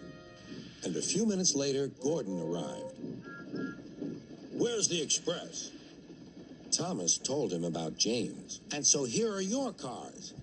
Gordon was very cross, and so was his driver. Wait till Sir Topham Hatt hears about this. Meanwhile, James was enjoying himself enormously. What a clever plan! What a clever plan! He chuffed. Then he saw Sir Topham Hatt. Some jokes are funny, but not this one, James. You have caused confusion. Yes, sir, said James. You will now stay in your shed until you are wanted. The other engines teased James. I wonder who'll be pulling the express today, said Gordon. I expect it'll be you, replied Henry. James is stuck in the shed for being silly. James felt sad. Next morning, he went back to work. Hello, whistled Thomas. Good to see you out and about again. I'm sorry I tricked you, said James. Are these my cars? Yes, replied Thomas kindly. They are pleased to have you back. James set off to the harbor with his train of freight cars. He bustled about all day, pushing and pulling them into place.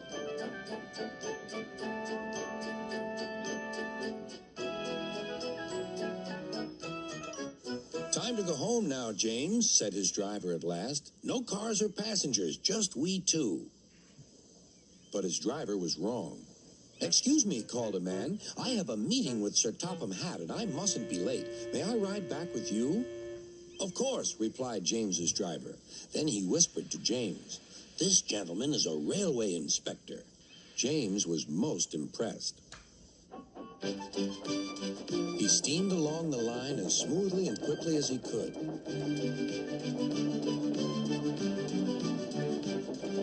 Sir Topham Hatt was waiting on the platform, and the railway inspector greeted him warmly. This clever engine gave me a splendid ride. You must be proud of him. Yes, indeed. Once again, you are a really useful engine.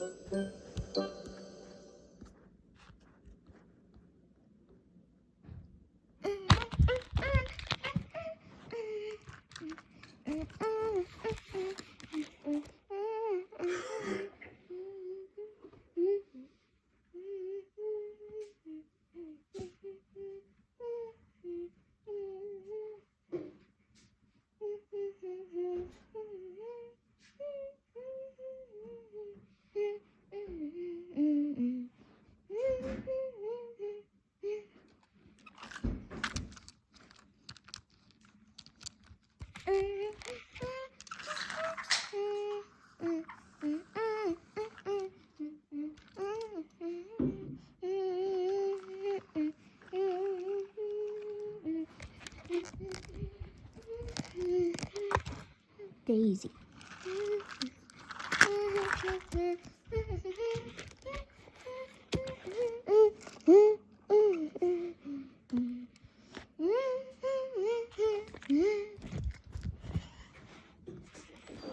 Percy and Toby were worried. Thomas's recent accident had caused a great deal of trouble, and Sir Topham Hatt was waiting for them with important news.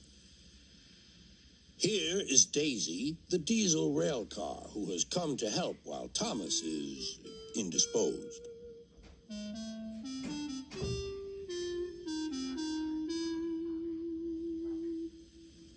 Please, sir, will she go when Thomas comes back, sir? That depends, said Sir Topham Hatt. Meanwhile, however long she stays, I hope you will both make her welcome and comfortable. Yes, sir. We'll try, sir, said the engines. Good. Run along now and show her the shed. She will want to rest after her journey.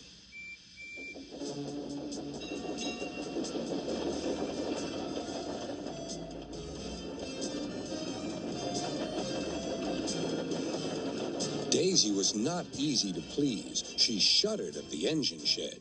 This is dreadfully smelly. I'm highly sprung, and anything smelly is bad for my swerves. Next, they tried the carriage shed.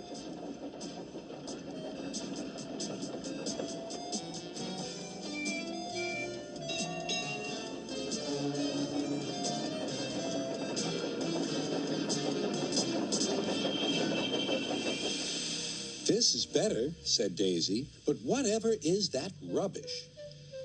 The rubbish turned out to be Annie, Clarabelle, and Henrietta, who were most offended. We won't stay here to be insulted, they fumed. Percy and Toby had to take them away and spend half the night soothing their hurt feelings.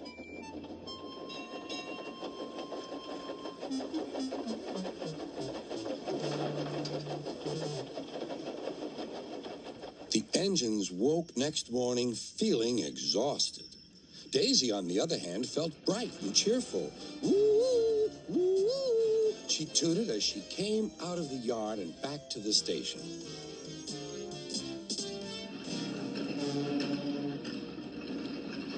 Look at me, she purred to the passengers. I'm the latest diesel, highly sprung and right up to date. You won't want Thomas's bumpy old Annie and Clarabelle now. The passengers waited for Daisy to start, but she didn't. She saw that a milk van was about to be coupled to her and was most indignant. Do they expect me to pull that? Surely, said her driver, you can pull one van. I won't, said Daisy. Percy can do it. He loves messing about with freight cars. She began to shudder violently. Nonsense, said her driver. Come on now, back down. Daisy lurched backwards. She was so cross that she blew a fuse. Told you, she said, and stopped. Everyone argued with her, but it was no use. It's Fitter's orders, she said. What is? My Fitter's a very nice man. He comes every week and examines me carefully. Daisy, he says, never, never pull. You're highly sprung, and pulling is bad for your swerves. So that's how it is, finished Daisy. Stuff and nonsense, said the station master. I can't understand, said the shunter. Whatever made Sir Topham Hatt send us such a feeble...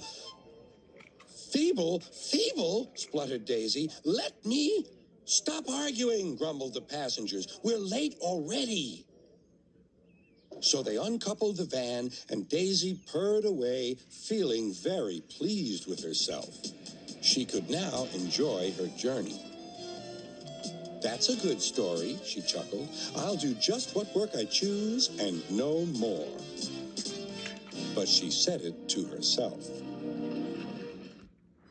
Daisy the diesel...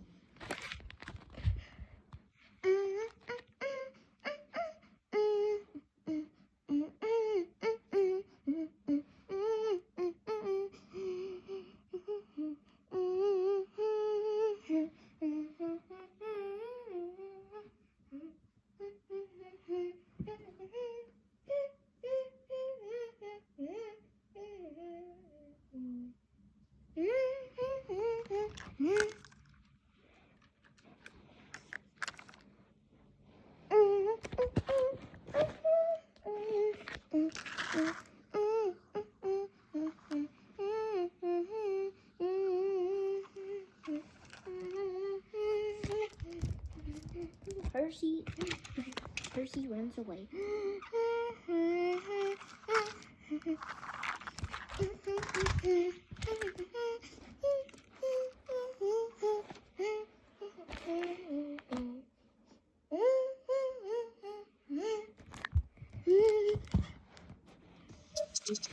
Henry, James, and Gordon were miserable. They had been shut up for several days for being naughty and longed to be let out again. At last, Sir Topham Hatt arrived. I hope you are sorry, he said, and that you understand that every job on the railway is important. We have a new tank engine called Percy, who helps pull coaches, and Thomas and Edward have worked the main line nicely. But I will let you out now if you promise to work hard. Yes, sir, said the three engines. We will. That's good. But please remember that this no shunting nonsense must stop. Sir Topham Hatt then told Percy, Edward, and Thomas that they could go and play on the branch line for a few days. And they ran off happily to find Annie and Clarabelle at the junction. two coaches were very pleased to see Thomas again. Edward and Percy played with the freight cars. Stop, stop, stop, screamed the cars as they were pushed into their proper sidings. But the two engines laughed and went on shunting till the cars were tidily arranged.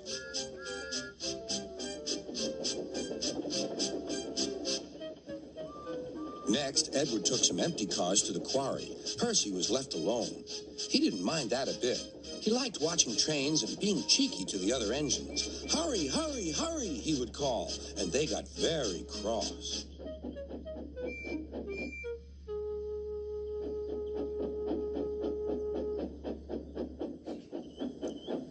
After a great deal of shunting, Percy was waiting for the signalman to set the switch so he could get back to the yard.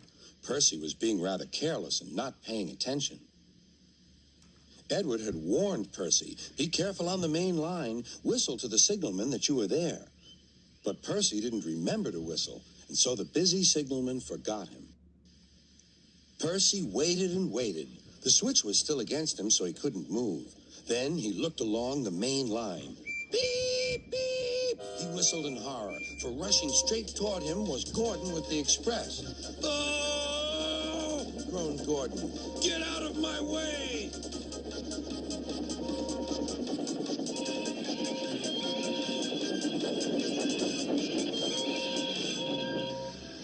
Percy opened his eyes. Gordon had stopped with Percy's buffers just a few inches from his own. But Percy had begun to move. I won't stay here. I'll run away, he puffed.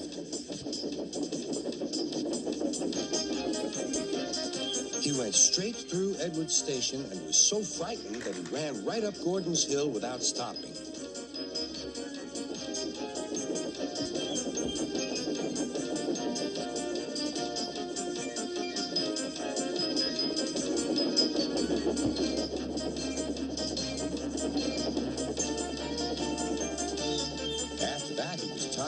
But he couldn't stop.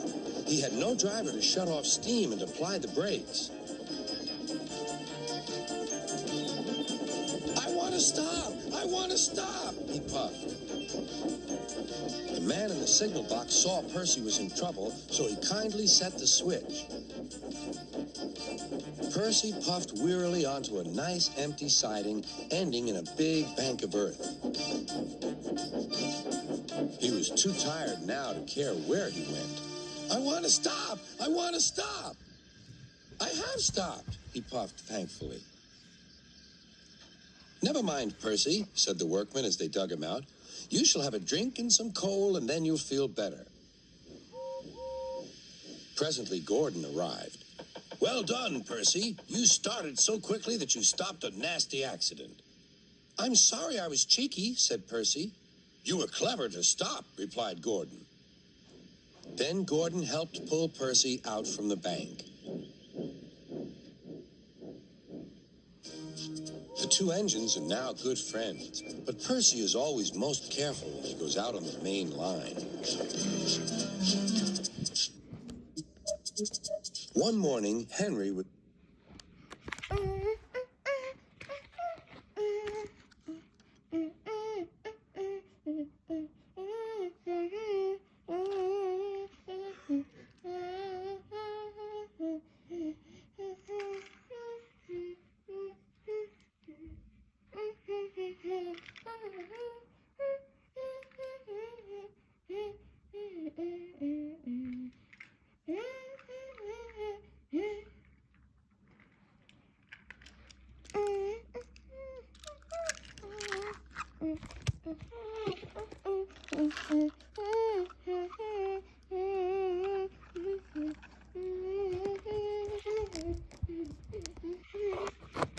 The runaway engine.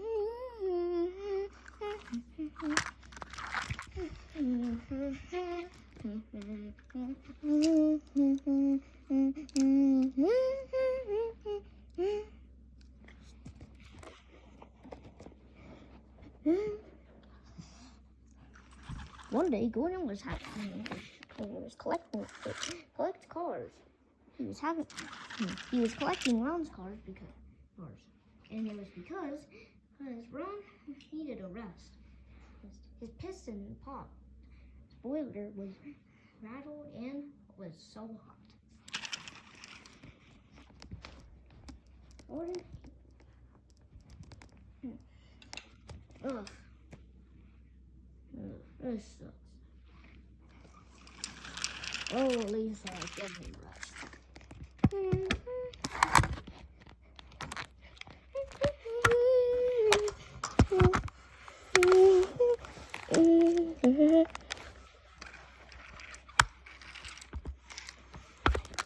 Oh, hurry, BRT, said Salty. Hello, Gordon. Finally got to see you. Yes, but... Yeah, but I do not like cars or trucks, whatever. But it's fine. But I'm gonna deal with it. Since Ron has to take a rest. His piston popped in his boiler, and it was so hot. Okay, so I'm going fast. See ya. Salty, Harvey, and the other two engines gap. Gordon, said all four of the engines. Come back here. Gordon was right on the greatest. Just watch me fly by.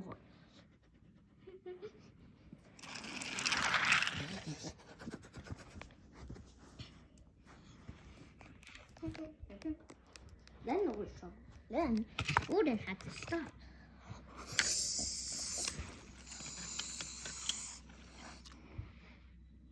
Dang it, said Gordon. Good. He had to wait first. He was sorry. I heard your bear. I think your bear. You're starting to not able to stop, said his driver. Nonsense. Oh, shoot yourself.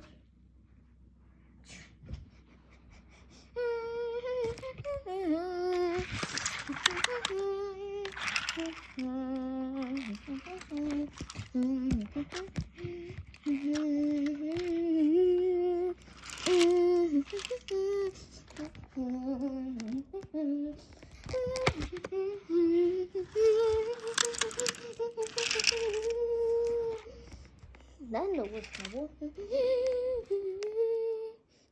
Gordon was now going to stop, but he realized he couldn't.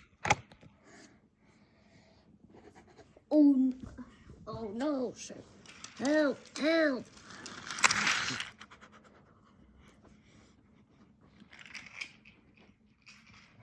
Just then, Gordon. Then there was trouble. Was rocking by.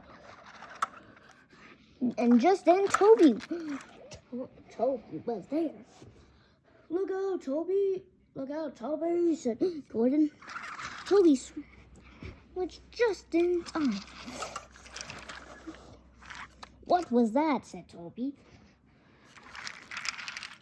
Then there was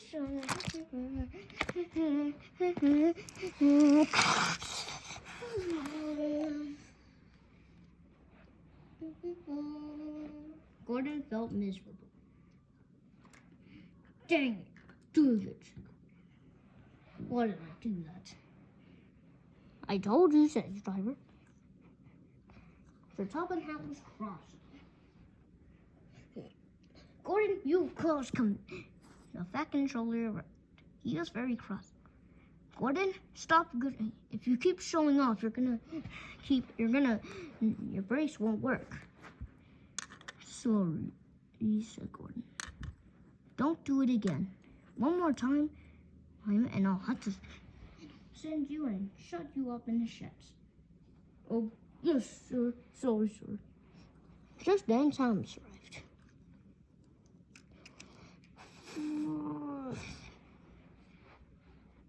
Thomas can't do that, said Gordon.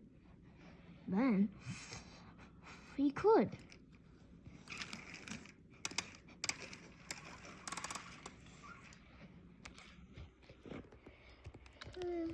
Thomas was tired. Thank you, Thomas. You are strong. I'm surprised and very impressed. Thomas smiled and he was happy. Just then Gordon finished his job. And took a rest. Well, I guess this is the and he never went to show up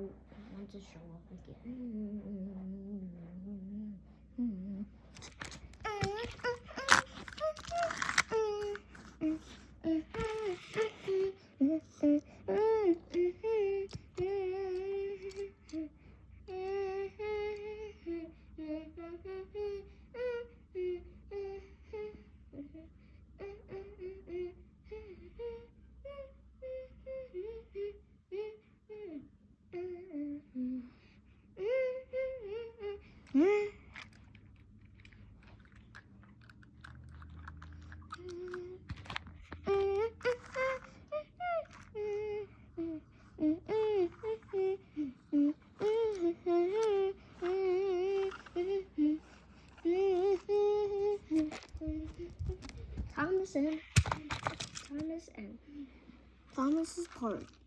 Thomas and his friend. Thomas's big party.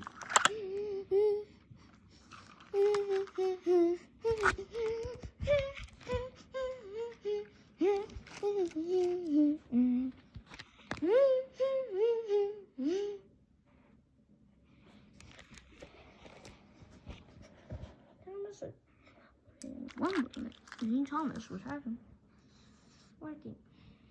Hello, Gordon said. Thomas. Hello, Thomas. What are you doing here? Don't you have a job to do? Thomas. No, said Gordon. Ever since last time I learned my lesson. And I helped you. And you were very impressed. Yeah, said Gordon. Well, today I'm going to a big party, said Thomas. Gordon was surprised. A party? Yes, and you'll be there too. Of course. We had to do jobs first.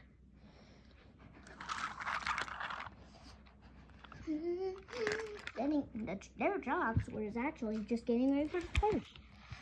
Thomas's big party.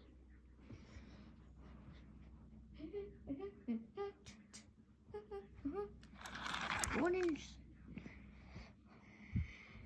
Is there anything I can? Thomas covered him and no. Yes, you do have some.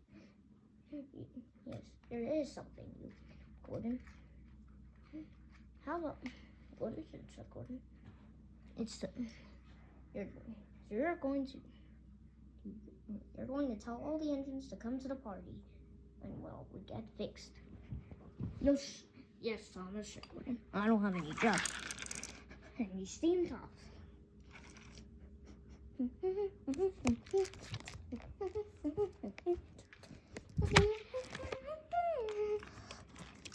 First Gordon tells, go to the party. This is playing now. All right, Gordon said Steve.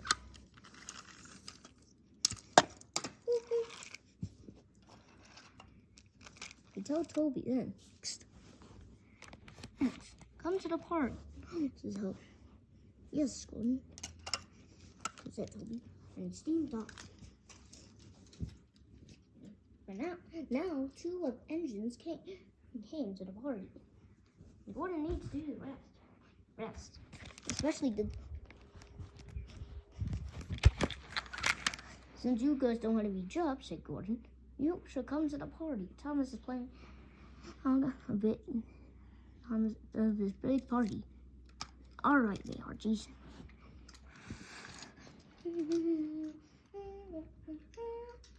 4 more engines came and arrived. All right, and Ron was already there. Yes. Ron's on.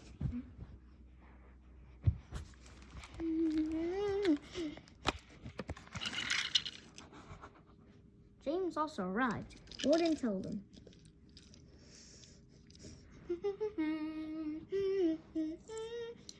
Mike came, and the Navigate engines were there too. And Birdie. Birdie and John came too.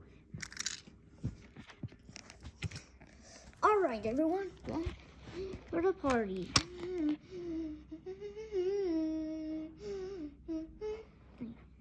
Where's Gordon? We need Dart and Dodge. Dodge and Gordon.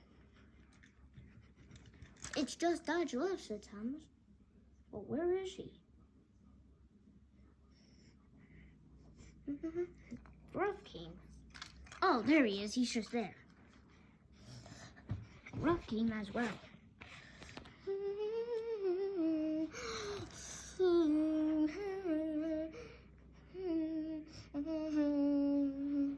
Well, this is the best party.